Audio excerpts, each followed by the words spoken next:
இயக்குனர் விக்ரம் சுகுமாரன் அவர்களின் நினைவேந்தலிற்கும் மைக்கு சரி பண்ணுறதுக்கு வேற யாராவது ஆள்ற கையெல்லாம் பார்த்து இயக்குனர் விக்ரம் சுகுமாரன் அவர்களின் நினைவேந்தலுக்கும் மதயானை கூட்டம் படத்தின் திரைக்கதை நூல் வெளியீட்டு விழாவிற்கும் வந்திருக்கும் உங்கள் எல்லாரையும் வரவேற்று இந்த நிகழ்வில் பங்கேற்கும் இந்த படத்தோடு தொடர்பில்லாத 2 நபர்களில் ஒருவன் நான். நீங்கள் எல்லாரும் விக்ரம் பற்றி பேசி கொண்டிருக்கும் பொழுது அந்த படம் பார்த்தது வந்து அதை யோசிச்சுக்கிட்டு இருந்தானே. இன்னொருத்தர் அமீரா இருப்பார் நினைக்கிறேன், விக்ரமை அறியாதவர். ஆனால் ஒரு இயக்குனரை ஸ்தூலமாக அறிய வேண்டியதில்லை. ஒரு இயக்குனர் என்பது அவருடைய படம் தான். அந்த படம் மூலமாகத்தான் அறியும். மதயான கூட்டத்தை ரசித்த 100 பேர், 1000 பேர், 1,00,000 பேரில் யாருக்கும் விக்ரம் சுகுமாரன் தெரியாது. ஆனால் அந்த படத்தை எடுத்தவர் என்ற முறையில் அவர் மேல் மிகப்பெரிய மரியாதையோடு இருந்திருப்பார்கள். அப்படி ஒரு மரியாதையோடு தான் நானும் அந்த ரசிகர்களில் ஒருவனா இந்த நிகழ்ச்சிக்கு வரணும்னு சொன்னோன்னா அவசியம் வந்தாருன்னு நான் சொன்னேன். எனக்கு அந்த படம் பார்க்கும் பொழுது ரொம்ப வியப்பாக அதனுடைய டீட்டெயிலிங் வந்து எனக்கு அவ்வளோ பிடிச்சிருந்துச்சு. எனக்கு அதில் வந்து கதிரை எவ்வளோ பிடிச்சிருந்துச்சோ அந்த அளவுக்கு கலையரசன் ரொம்ப பிடிச்சிருந்துச்சு. யார் கலையரசன் கவனித்தது வந்து நான் அந்த படத்தில் தான் கவனித்தேன். அதுக்கு முன்னாடி அவர் இத்தனை படம் பண்ணியிருக்கதா எனக்கு சொல்லித்தான் தெரியும் எனக்கு.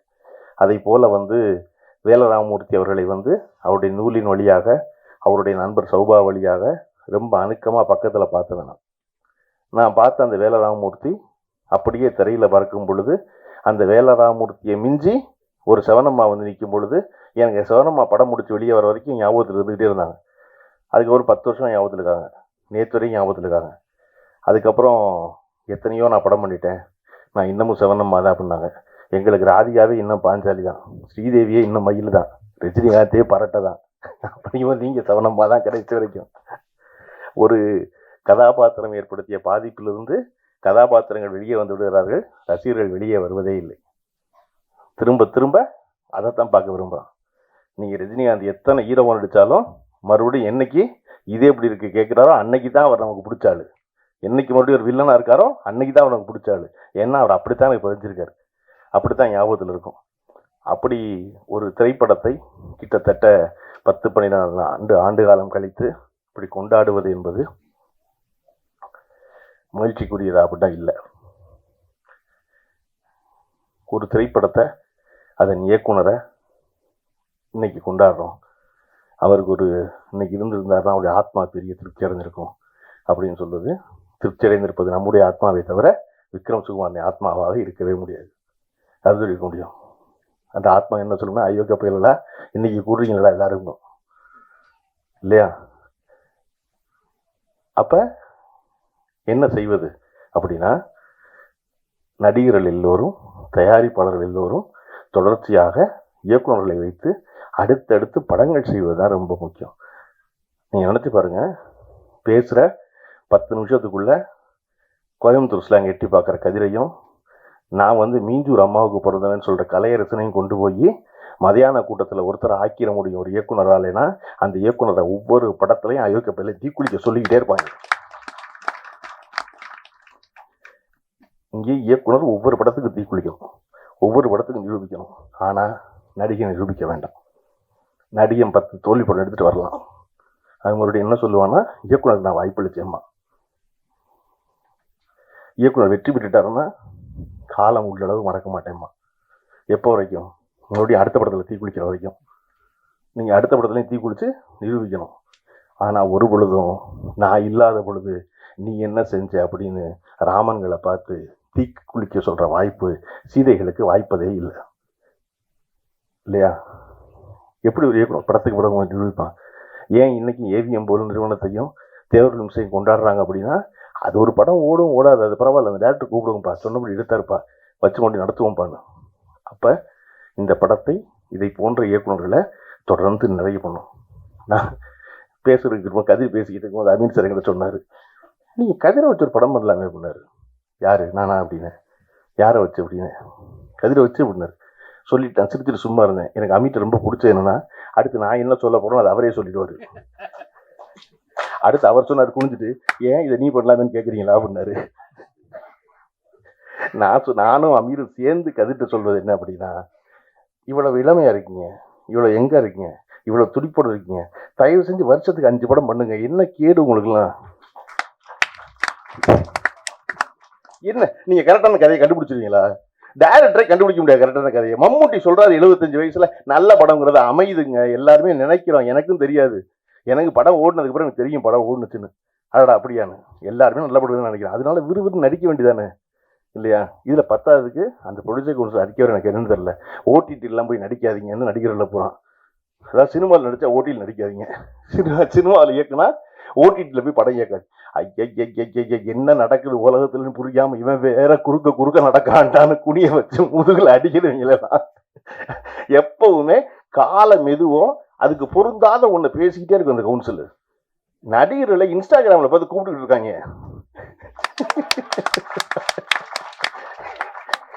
இப்ப போய் நீங்க வந்து ஓடிடியில் நடிக்காதீங்க, அங்க நடிக்க.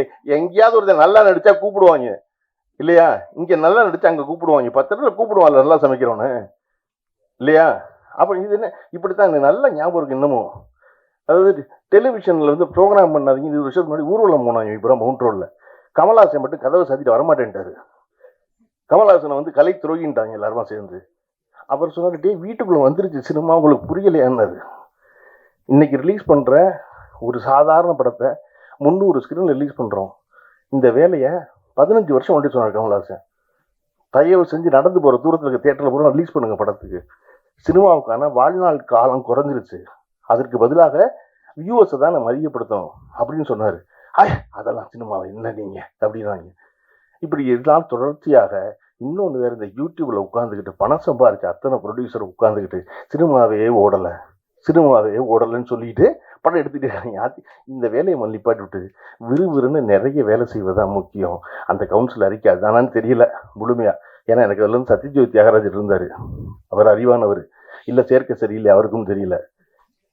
இல்ல அங்க நடிக்காது இங்க நடிக்காதுன்னு. அதான் அமித் அரசனா அப்படியா சொல்லியிருக்காங்க, சும்மா இருக்க மாட்டாங்க வேற அப்படின்னாரு.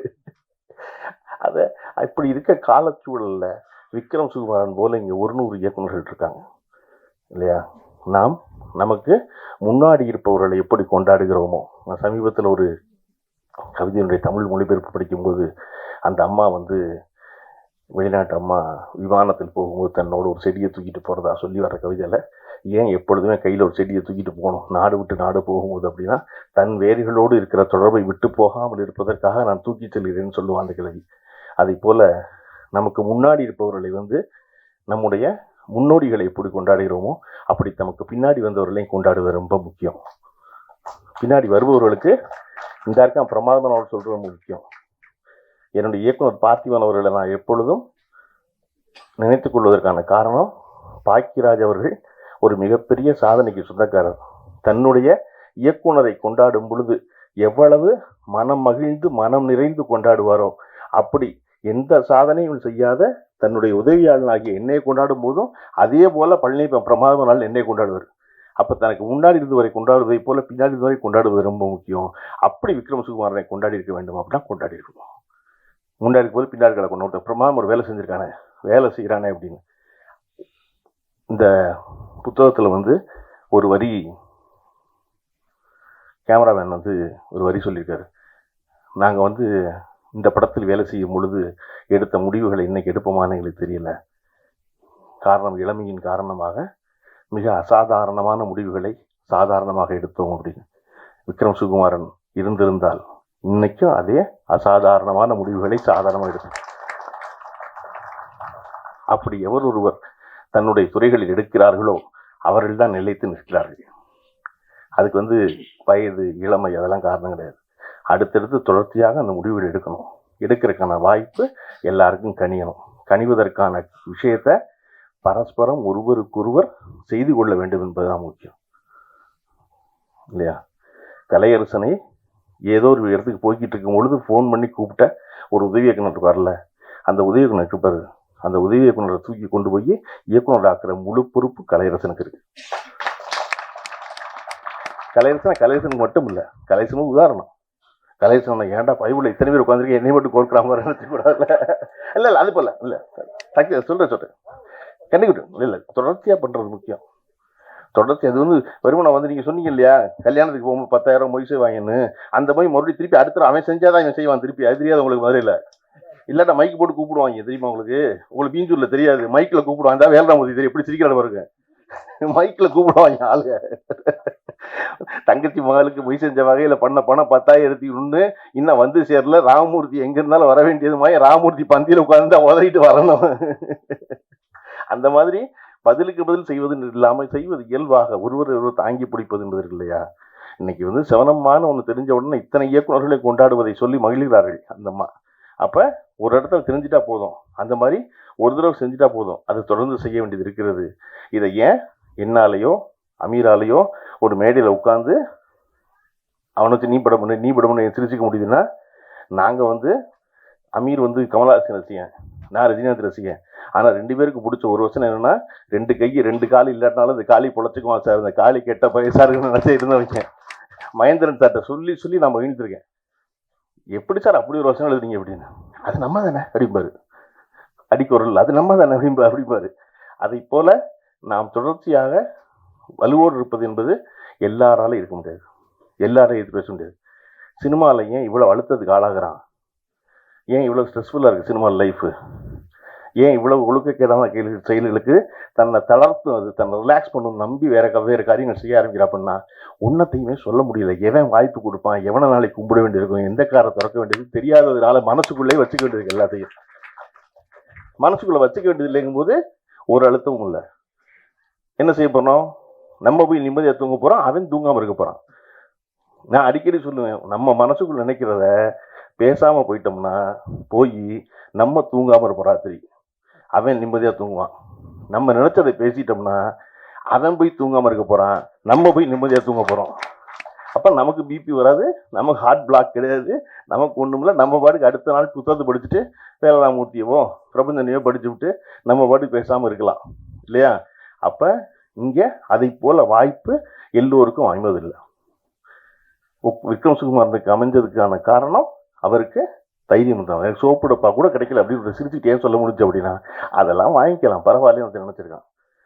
அதை போல 100 பேர் நம்மை சுற்றி கொண்டே இருக்கிறார்கள். சுற்றி கொண்டே இருப்பவர்களை எல்லோருமாக சேர்ந்து அவர்களின் கனவுகள் நனவாக அதற்கான வாய்ப்பை வழங்குவதற்கான துவக்கமாக இந்த விழா இருக்கும் எனில் நான் உங்களைப் போலவே பெரிதும் மகிழ்வேன். விக்ரம் சுகுமாரன் இந்த வாய்ப்பை ஏற்படுத்தி கொடுத்திருக்கிறார். அவர் வழியில் பல விக்ரம் சுகுமாரனை உருவாக்குவோம் என்று சொல்லி விடைபெறுகிறேன். நன்றி, வணக்கம்.